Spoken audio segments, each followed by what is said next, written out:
అందరికీ నమస్కారం. నేను మీ Shweta. Welcome to T6 TV news. ఈరోజు మన ఛానల్ కి ఒక ముఖ్యమైన వ్యక్తి ఇచ్చేశారు. వారు కట్కం భాస్కర్ గుప్తా గారు డాక్టరేట్ అవార్డు తీసుకున్నారు. 1000 అవార్డుల పైన వాళ్ళు సోషల్ మీడియాలో సేవలు చేసుకుంటూ గుర్తించబడ్డారు. సో వారి మాటల్లో వారి ప్రత్యేకమైన విషయాలు తెలుసుకుందాం మనం. సార్, మీరు ఎన్నో పేద ప్రజలకు సోషల్ మీడియా ద్వారా మీకు ఎంతో ఇన్ఫ్లుయెన్స్ ఉంది. సో వాటి ద్వారా మీ ప్రత్యేకమైన విషయాలు మేము ఎన్నో తెలుసుకున్నాం. మీ నోటి ద్వారా ప్రజలకు తెలియజేయాలని అనుకుంటున్నాం. మీరు ఎలాంటి సర్వీసెస్ చేశారు సార్? మేము సర్వీస్ అంటే మేము ఒక 10-15 ఏళ్ల నుంచి సర్వీస్ కార్యక్రమం చేస్తున్నాము. ముందు ఒక 2-3తో పాటు స్టార్ట్ చేసి దాని తర్వాత ఒక 20 మంది 50 మందితో పాటు లయన్స్ క్లబ్ ద్వారా, వాసవి క్లబ్ ద్వారా, ఐవీఎఫ్ ద్వారా, మనం ఫౌండేషన్ ద్వారా ఇట్లా ఎన్నో కార్యక్రమాలు సోషల్ సర్వీస్ ద్వారా ఎన్నో చేస్తున్నాం. లేని వాళ్ళకు అల్పాహారం పెట్టడము, లేదంటే ఎవరైనా మ్యారేజ్ డేలు ఉంటే వాళ్ళకు భోజనాలు పెట్టడము, ఏదైనా స్కూల్స్లో కానీ అంగన్వాడీ స్కూల్లో కానీ చేయని వాళ్ళ పరిస్థితి ఉంటే మేము పోయి అక్కడ పోయి చేయడము, ఇలాంటి సర్వీస్ కార్యక్రమము ఒక 15 ఇయర్స్ నుంచి నేను దాదాపు చేస్తూనే ఉన్నాం. అంటే మీకు ఇలా ఇప్పుడు ఈ జనరేషన్ లో ₹1 పెట్టాలి అన్నా గానీ ఎంతో వెనకబడే ఆలోచిస్తారు. కానీ మీరు ఇన్ని సేవలు చేస్తూ ముందుకు వెళ్ళారు. దానికి ఒక బలమైన కారణం అనేది వెనకాల ఉంటుంది. ఆ కారణం చెప్పగలరా? బలమైన కారణం అంటే మనం ఏం చేసినా మనకు వచ్చేది ₹1 కూడా మిగలదండి. మనం పోయేటప్పుడు కానీ ₹1 కూడా తీసుకుపోము. ఏం చేసినా మనం ఈ సర్వీస్ కార్యక్రమాలు మనం చేస్తుంటే మనకు మిగిలేదు అదొక్కటే. మనం ఒక చెట్టు కానీ మనం కొన్ని నీళ్లు పోస్తుంటే కొన్ని మనకు కొన్ని గంపెడు పూడిస్తుంటుంది. అది ఏం ఆలోచన చేయదు. అలాగే ఒక మనీ ప్లాంట్, దానికి కొన్ని నీళ్ళు వేస్తే ఒక తీగ ద్వారా ఎంతో పెద్ద పెరుగుకుంటే పోతుంది. అది ఏం ఆలోచన చేయదు. అలాగే ఒక సుగంధం అనేది ఒక ఇంట్లో పెట్టుకుంటే ఎన్నో రకాల సువాసన ఇస్తుంటది. మరి అది ఏం ఆశించదే. అలాగే మనం కూడా కొన్ని సర్వీస్ కార్యక్రమం చేస్తుంటే మనకు ఎందరికో సేవ చేస్తుంటే మనకు ఆ పుణ్యఫలం అనేది మనం దక్కుతుంటుంది. ఆ ఉద్దేశం, ఆ కాన్సెప్ట్తోనే మనం ఒక 10 మంది కాదు 100 మందికి కరోనా టైం నుంచి అనేది మేము ఎక్కువ చేయకుండా ఎక్కువ చేస్తున్నాం. కరోనా టైం నుంచి కరోనా నియర్లీ ఒక 2 ఇయర్స్ నుంచి రెగ్యులర్గా అన్నదానం అనేది చేసుకుంటూ పోయింది. అంటే అన్నదానం అంటే ఎక్కడెక్కడ సార్? మేము బసవతారకం హాస్పిటల్ దగ్గర, మరి ఈఎస్ఐ హాస్పిటల్ అవుట్ వాళ్ళు వచ్చే కాడ, నిమ్స్ హాస్పిటల్ దగ్గర ఇట్లా కార్యక్రమాలు ఏంటంటే అవుట్ పేషెంట్ ఇన్ పేషెంట్ వచ్చే దగ్గర నీడు అంటే ఎక్కడి నుంచో వచ్చేవాళ్ళు, మన ఇక్కడ ఉన్న వాళ్ళకని కాదు, సౌకర్యాలు ఊరు నుంచి వచ్చే వాళ్ళకి అవుట్ పేషెంట్ ఉంటారు కదా, వాళ్ళకి ఇస్తే ఏమైందంటే వీళ్ళు ఎక్కువ సర్వీస్ చేస్తారు. లయన్స్ క్లబ్ అని గుర్తిస్తారు, వాట్సాప్ క్లబ్ అని గుర్తిస్తారు. వీళ్ళు ఎవరో చేస్తారని చెప్పి గుర్తించి మా దగ్గరకు వచ్చి రెగ్యులర్గా నిలబడి, అంటే వాళ్ళు ఏ టైంకి పెడతారో ఆ టైంకి వచ్చి మాకు ఒక 100 మంది చూచి పోయేటోళ్ళు ఉన్నారు. వాళ్ళ బ్లెస్సింగ్ మాకు ఇప్పటి వరకు వస్తుంది. నేను లయన్స్ క్లబ్ లో డిస్ట్రిక్ట్ ఇన్ఛార్జ్ గా సేవలు అందిస్తున్నాను. అది కూడా నీడీ పీపుల్స్, ఎందుకంటే లేని వాళ్ళకి సర్వీస్ చేయడమే నా యొక్క పని. మీకు ఇన్ని అవార్డ్స్ తీసుకున్నారు, 1000 అంటే కౌంట్లెస్ సార్ ఈ రోజుల్లో. మీకు చాలా మెమరబుల్ అవార్డు అంటే ఏది? మెమోరీ అంటే నాకు రాష్ట్రపతి అవార్డు ఇచ్చారండి. చాలా గొప్ప విషయం. అట్లా ఒక 10 సార్లు గర్భిణీ స్త్రీలకు మేము శ్రీమంతాలు చేస్తుంటాము. పిల్లలకు కూడా అంగన్వాడీ స్కూల్స్ లో అక్షరాభ్యాసంతో పాటు వాళ్ళు పుట్టినప్పుడు కూడా మనం అన్నప్రసాదం కూడా కార్యక్రమం చేసాం. ఒక్కొక్కసారి 15 మంది 20 మంది కూడా చేసిన కార్యక్రమాలు ఉన్నాయి. ఇంకా ముందు ముందు మీరు ఎలాంటి కార్యక్రమాలు చేయాలి అనుకుంటున్నారు? ఈ అవార్డ్స్ 1000 పైన తీసుకోవడం కాబట్టి ఇంకా గుర్తించి మమ్మలను వేరే రకంగా కూడా మేము ఎన్నో సేవా కార్యక్రమం చేయాలనుకుంటున్నాము. అంటే ఇప్పుడు పబ్లిక్ లో ఏదైనా సేవ చేస్తేనే గుర్తింపు అని ఉంటుంది. ఇలాంటి గుర్తింపులు రావాలంటే మనం కొన్ని కార్యక్రమాలు కొన్ని మంచిగా చేయాలి. మేము మొన్న కూడా నిన్న ఉగాది పండుగ కూడా మేము అంటే జిహెచ్ఎంసీ వాళ్ళకు కూడా కొన్ని కార్యక్రమాలు, వాళ్ళకు చీరలు కానీ ఇది కానీ చేసే కార్యక్రమం, భోజనాలు చేసిన వాళ్ళు అంటే రెగ్యులర్ గా వాళ్ళు ఊడవడము చేయడము, దుమ్ము ధూళి అని వాళ్ళు బాగుంటే ఏది లేకుంటే రోగాలు కానీ ఏది కానీ నొప్పులు కానీ లేకుండా ఉంటాయి, మనం ఆరోగ్యంగా ఉంటాం. లేకుంటే సిటీ అంధకారంగా ఉంటుంది. ఎందుకంటే అన్ని ఎక్కడ చెత్త కుప్పలు ఎక్కడెక్కడ ఉంటాయి.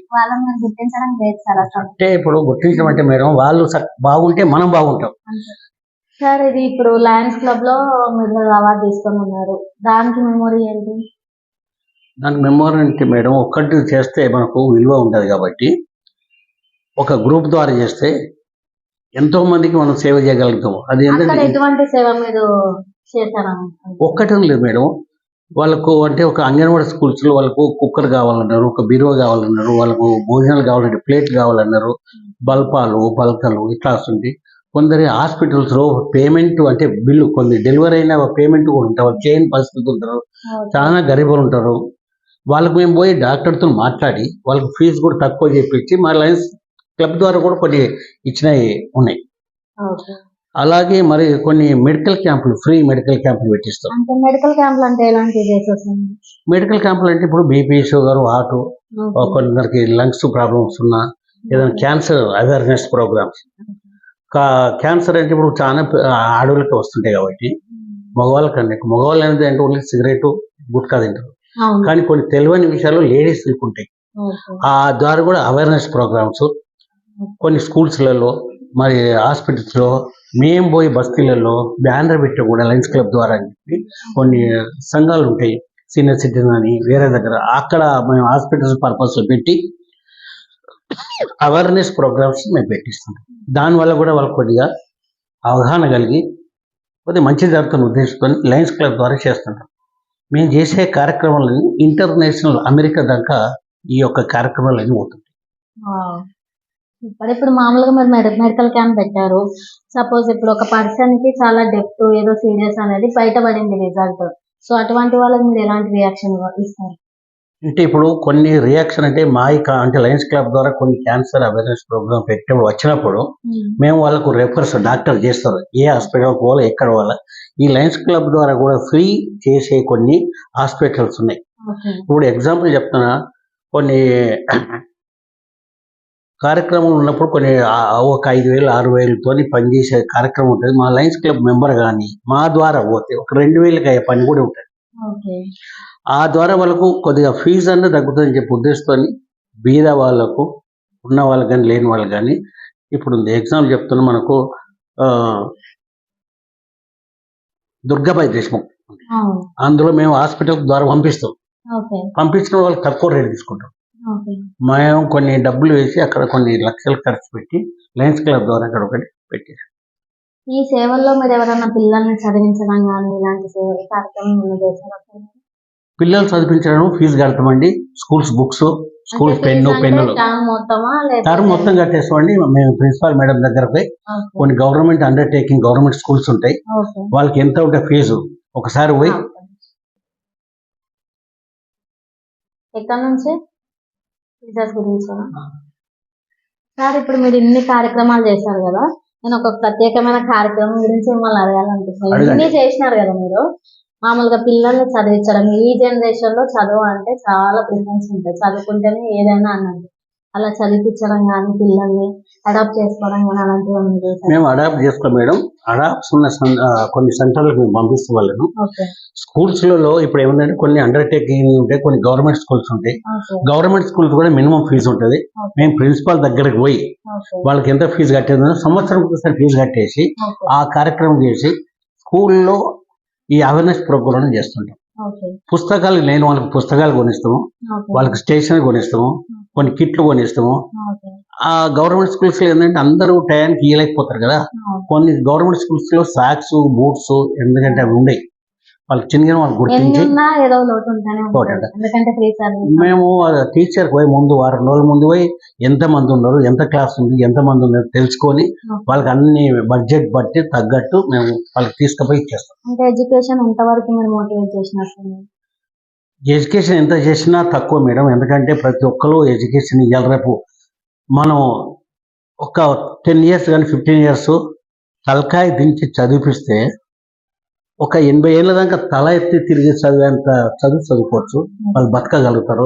ఆ కాన్సెప్ట్ మేము ఏంటంటే కొన్ని స్కూల్స్లలో అవేర్నెస్ ప్రోగ్రామ్ అనేది స్కూల్స్ వరకే కాదు సార్, ఇప్పుడు కాలేజెస్, బీటెక్ కానీ ఇంజనీరింగ్ కానీ అవి హయ్యర్ ఎడ్యుకేషన్ కాబట్టి దాని ఖర్చు ఎక్కువ ఉంటాయి. సో నేను అలాంటి వాళ్ళకు కూడా మీరు సపోర్ట్ చేశారని అడుగుతున్నాను. మేము వీటికి కొందరు చదువుని పరిస్థితి ఉంటారు, కొందరు డాక్టరేట్ అని కొన్ని కులాల సంఘాలు ఉంటాయి, వాళ్ళకు పైసలు లేవని మా చుట్టాలు కానీ కొందరు కానీ గవర్నమెంట్లు కానీ బయట చదవాలంటే డాక్టరేట్కి ఒక 20 లక్షలు కావాలండి.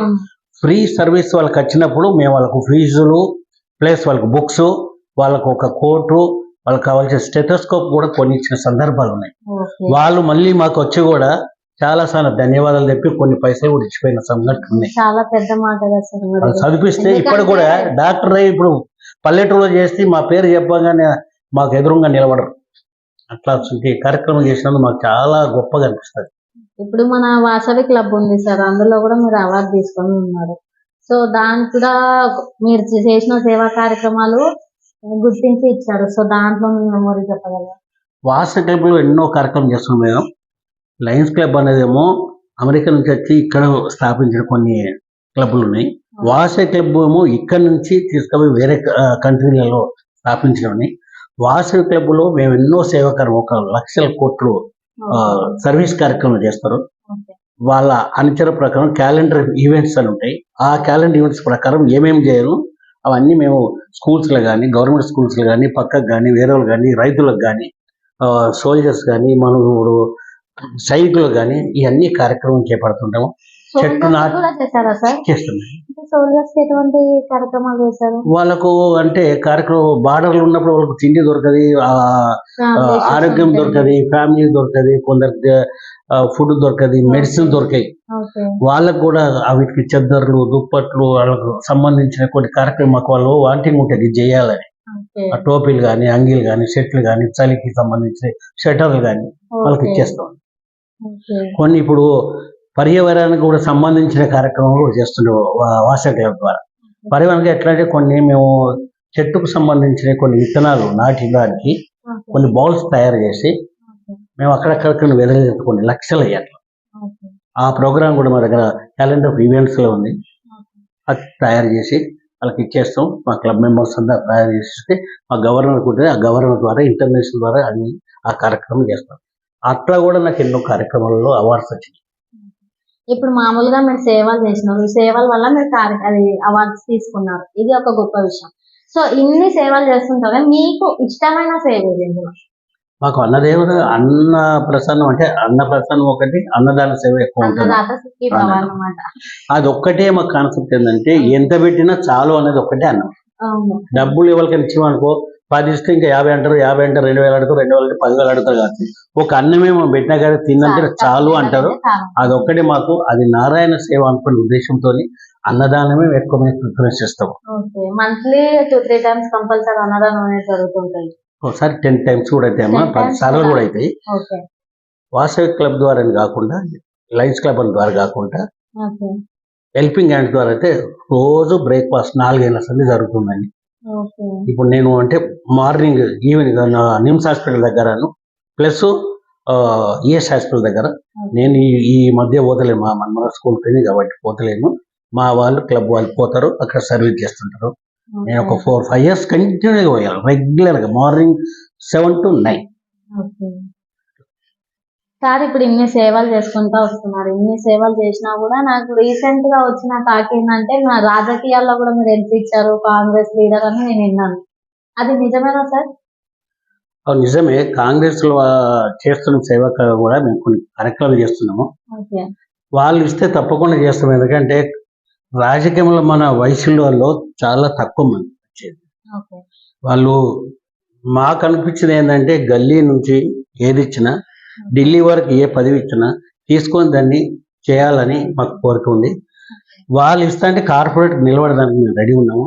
కార్పొరేట్ వచ్చే ఎన్నికల్లో వాళ్ళు ఇస్తే ఎక్కడే సార్ ఏరియా? అమీర్పేట ఏరియాకు మాకు ఎస్ఆర్ నగర్ ఏరియా ఉంది. ఓకే. ఇప్పుడు డివిజన్లు కూడా కొన్ని వేరే వేరే వస్తున్నాయి కాబట్టి ఆ డివిజన్ ప్రకారం వాళ్ళు ఏది ఇస్తా అంటే చేసేదానికి కూడా మేము రెడీ ఉన్నాం. ఓకే. ఉంటుంది. రాజకీయంలో వచ్చినప్పుడు ఏంటంటే మనకు బీ ఫామ్ రాకముందు ఒక లెక్క ఉంటుంది, బీ ఫామ్ వచ్చిన తర్వాత వేరే రకంగా మనం చేసే కార్యక్రమం వేరే ఉంటాయి. మన ఒక కాన్సెప్ట్ ఉంటుంది. మన రాజకీయంలో వచ్చినప్పుడు మనం పబ్లిక్లో ఏమేమి కావాలి, మనకు దేనికి ఏం కావాలి, మనకు బస్తీకి ఏం కావాలి, ఒక లీడర్షిప్ ఏమేమి లక్షణాలు కావాలి. అప్పుడు సేవలని కాకుండా ప్రజలకు ఉపయోగపడే కార్యక్రమం చేస్తే ఏమిటంటే ఎప్పుడు గుర్తింపు పొందుతాం. ఓకే. మార్కెట్లో నిలబడాలి, మనం రాజకీయం నిలబడాలన్నప్పుడు వాళ్ళకి ఏ అవసరం ఉందో ఆ అవసరం మనం తీర్చాలి. ఇప్పుడు మీకు లైట్ రాలేదు ఒక బస్తీలో అనుకున్నప్పుడు ఆ లైట్ గురించి మనం కాన్సెప్ట్ చేసి లైట్కు వాళ్ళకి ఎవరు దాని గురించి చేయాలి.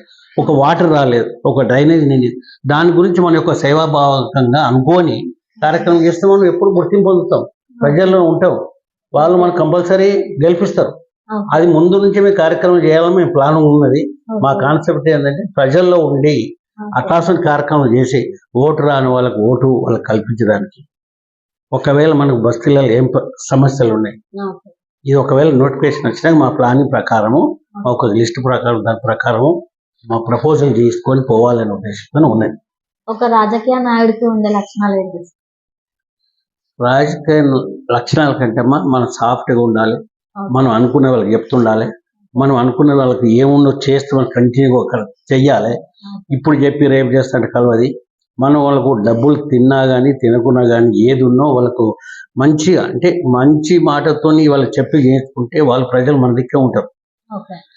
వాళ్ళు మనకు చేయాలని నువ్వు చెప్పే కార్యక్రమం వాళ్ళు చెప్పే కార్యక్రమం చేస్తుంటే ఎందుకు కాదు, ప్రజలకు ఎందుకు తిరగదు. ఇప్పుడు మీకు ఒకవేళ ఎగ్జాంపుల్ వాటర్ రాలేదనుకోండి, వాటర్ తెప్పించే ప్రయత్నం చేసి వాళ్ళకి ఇస్తే వాళ్ళకి ఎందుకు చెప్పరు, వాళ్ళు అడిగేది అవే కదా. నేను డబ్బులు అడుగుతలేరు, తినమని చెప్పమంటలేరు, పెట్టమంటలేరు. ఇవాళ గ్యాస్ సిలిండర్ షార్టేజ్ ఉంది ఎగ్జాంపుల్, వాళ్ళు ఎవరో అడిగారు, వాళ్ళకి ఎక్కడి నుంచి తెప్పించి ఇచ్చి ప్రయత్నం చేస్తే వాళ్ళు గుర్తుపెట్టుకుంటారా పెట్టుకోరా, మీరే చెప్పండి ఒకసారి. పెట్టుకుంటారు సార్, ఎందుకు పెట్టుకోరు? అట్లాంటి కార్యక్రమం చేస్తాం, మా దగ్గర కాన్సెప్ట్ ఉంది, అది చెయ్యాలని ఉద్దేశంతోనే మేము ముందుకు పోతున్నాం. ఏదో డబ్బు తీసుకొని పారిపోయి కాదు, మేము బస్తీలలో ఉండి కొట్లాడి అవి చేపిస్తాం. మనకు రేషన్ కార్డు రాలేదు, వైట్ రేషన్ కార్డులు ఉన్నాయి, ఇందిరమ్మ ఇల్లులు ఉన్నాయి, ఇప్పుడు గవర్నమెంట్ ఇచ్చే ఫ్రీ బస్సులు ఉన్నాయి. వాళ్ళకు మేము కొన్ని తయారు చేపించి వాళ్ళకి ఎవరికో లేవో వాళ్ళకి అట్లా చేపించి ఇద్దామని మాకు కాస్త మేము బస్తీగా తిరిగి ఒక బ్యానర్ పెట్టుకొని మీ బస్సులు ఏం ప్రాబ్లం ఉన్నాయి చేపిద్దామని చెప్పి మాకు ఒక కాన్సెప్ట్ ఉంది. ఇప్పుడు మామూలుగా నీడ్ థింగ్స్ ఉన్నాయి, మీ సేవలో అన్ని నీడ్ థింగ్స్ అన్ని మీరు కవర్ చేసుకుంటూ వస్తున్నారు. మన రాజకీయాల్లో వాళ్ళ నీడ్ థింగ్స్ కూడా మీరు కవర్ చేస్తానని చెప్తారు. ఒకవేళ మీరు గెలిస్తే యాజ్ ఎ కార్పొరేటర్ గా మీరు గెలిస్తే మీరు వాళ్ళకి స్పెషల్ గా ఫోకస్ గా ఏం చేయాలనుకుంటున్నారు? వాళ్ళు ఫోకస్ అంటే 24 గంటలు వాళ్ళకి అందుబాటులో ఉంటామండి. వాళ్ళకి ఏం అందియాలో అది అందియగలుగుతాము. అంటే ఒక బస్సులో కానీ ఎన్నో ప్రాబ్లమ్స్ 24 hours సార్ వాళ్ళకు మేము సర్వీస్ అందిస్తానికి ఉంటాము. ఒకవేళ చనిపోయే వాళ్ళకు కూడా ఏదైనా ఉంటే కార్యక్రమం దహన సంస్కారాలకు సంబంధించిన కూడా మేము అనుకున్నాము. ఒక వాళ్ళకు ఎమర్జెన్సీ పర్పస్లో 10,000 రూపాయలు వాళ్ళకి పండిస్తే ఆ రోజు కార్యక్రమం అయిపోతుందని చెప్పి మా కాన్సెప్ట్ ఒక భాగంగా ఉంది. అంటే ఒక బస్తీలో వాళ్ళకి చనిపోయారు, వాళ్ళకి పైసలు లేవు, వాళ్ళకు ఇచ్చేసి కార్యక్రమం మేము ముందు కంప్లీట్ చేయాలి. వాళ్ళకు ఏంటంటే అట్లా లేదు, వాళ్ళకు ఒక రోజుకు భోజనానికి కూడా అట్లా భోజనం ఏం సరిపోతుంది సార్, వాళ్ళే చాలా చనిపోయినా అంటే ఆ ఇల్లు ఎంత దుఃఖంగా ఉంటారని తెలుసు. ఆ రోజు దుఃఖం పోవాలి, దానికి మేము ఒక్క రోజు కోసానికి పెట్టేదమ్మా. ఎంతమంది 100 మంది ఉంటారు, 50 మంది ఉంటారు, ఆ 50 మంది కూడా పెట్టించే ప్రయత్నం మేము చేస్తామని మేము అనుకుంటాం. ఎందుకంటే పబ్లిక్ లో నిలబడాలి, మేము ఉండాలి. ఈ కాన్సెప్ట్ ఎవరు ఇంకా అపోజిషన్ పార్టీ కానీ వేరే ఎవరు చేయలే, మేము చేసుకొస్తాం. ఎందుకంటే మేము గుర్తింపు పొందాలన్నప్పుడు మేము అంటే ఫ్రీ అండ్ ఫ్రాంక్ కమిషన్ లేకుండా ఏది లేకుండా మధ్యవర్తి దళారు లేకుండా ముందుకు పోవడానికి మేము ప్రయత్నం చేస్తాం. గెలిచినాం అనుకోండి వాళ్ళు ఆటోమేటిక్ మా దగ్గరికి వస్తారు కదా, మరి అప్పుడు మేము అన్ని కార్యక్రమాలు చేస్తే వాళ్ళు మంచి పనులు చేసారు ఈసారి కావాలని చెప్పి ఒక సంవత్సరం 10 ఏళ్ళు వాళ్ళే అనుకోవాలని చెప్పి చేస్తుంటాం.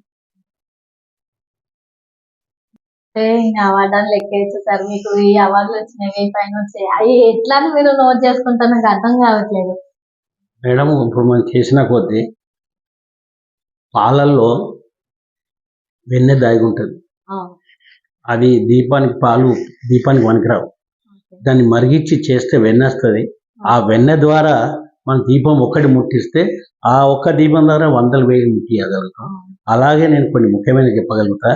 మనకు డాక్టరేట్ ఒక బిడుదల వచ్చినాయి మేడం, విశ్వగురు వరల్డ్ రికార్డ్ వచ్చింది, మనం ఫౌండేషన్ వచ్చింది, సర్దార్ వల్లభాయ్ పటేల్ వచ్చింది, మదర్ తెరెసా అవార్డు వచ్చింది, జై శ్రీకృష్ణ అవార్డు వచ్చింది, మళ్ళా ఇందిరా పురస్కారం వచ్చింది, సేవా ధర్మ రక్షణ వచ్చింది, భారత సేవా రత్న అవార్డు వచ్చింది, వైశాల్ లైమ్ లైట్ అవార్డు అని వచ్చింది, నంది అవార్డ్స్ ఒక 3 వచ్చినాయి.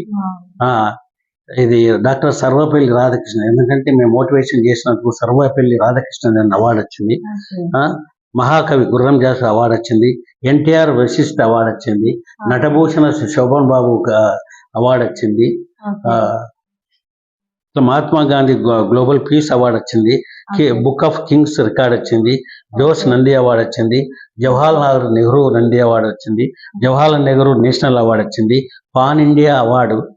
ఇట్లా ఎన్నో కొన్ని ముఖ్యమైన కార్యక్రమాలు సత్యసాయి బాబా సేవా ట్రస్ట్ వాళ్ళ ద్వారా కూడా చేసినందుకు వాళ్ళు కూడా ఇచ్చారు. బెస్ట్ సేవా పురస్కార్ అవార్డు, మోటివేషన్ అవార్డు, శ్రీమతి సావిత్రిబాయి పూలే అవార్డు. ఇట్లా రకరకాల ఒక్కొక్క ఫౌండేషన్ వాళ్ళు ఒక్కొక్క సేవా భావ చూసి ఈ మంత్ లో ఏ కార్యక్రమం ఉంది, ఈ మంత్ లో ఎవరిది ఉంది, ఆ మంత్ ప్రకారం మనకు ఒక్కొక్క ఫౌండేషన్ వాళ్ళు మనం చేసిన సర్వీస్ గుర్తించి తీసుకుంటే వెళ్ళారు. సార్ నేను ఒక మాట చెప్తా, మీరు ఇన్ని చెప్పారు కదా నాకైతే. సార్ మీరు ఇప్పుడు ఇన్ని కార్యక్రమాలు చేశారు, ఇన్ని అవార్డులు తీసుకున్నారని మీరు నాకు మెన్షన్ చేశారు కానీ నాకు ఒకటి కూడా గుర్తులేదు. కానీ ఫైనల్ గా నేనైతే ఒకటి చెప్పాలనుకుంటున్నాను సార్, మీరు ఇలాంటి సేవలు ఇంకా ఎన్నో చెయ్యాలి, ఇలాంటివి ఎన్నో ముందుకు వెళ్ళాలి. మీరు ప్రిఫరెన్స్ ఫస్ట్ ఎవరికి ఇస్తారంటే హ్యాండిక్యాప్డ్కి ఇస్తారని చెప్పారు, అది మాత్రం నాకు చాలా నచ్చింది. ఎందుకంటే ఈ రోజుల్లో హ్యాండిక్యాప్డ్ వాళ్ళకి ఒక సహాయం లేకుండా ముందుకు వెళ్ళడం అనేది చాలా కష్టం. వాళ్ళ కాళ్ళ మీద వాళ్ళని నిల్చొని వాళ్ళని ప్రయోజకాలు చేయాలన్న మీ థాట్ నాకైతే చాలా నచ్చింది. ఇలాంటివి ఎన్నో చేయాలని నేను కోరుకుంటున్నారు. చూశారు కదా మన ముఖ్యమైన వ్యక్తి తన సంభాషణ ఎంతో నాకు నచ్చింది. సో ఇలాంటి కార్యక్రమాలు ఇంకా చాలా చాలా చేయాలి అని ఆ దేవుడు ఆశీస్సులు మన ఛానల్ తరపున బ్లెస్సింగ్స్ ఎప్పుడు సార్కు ఉండాలని, తను అలాగే ముందుకు వెళ్ళాలి అని చెప్పి ఇలాంటి కార్యక్రమాలు ఇంకెన్నో చేయాలని చెప్పి ముగిస్తూ over to T6 TV news. Thank you.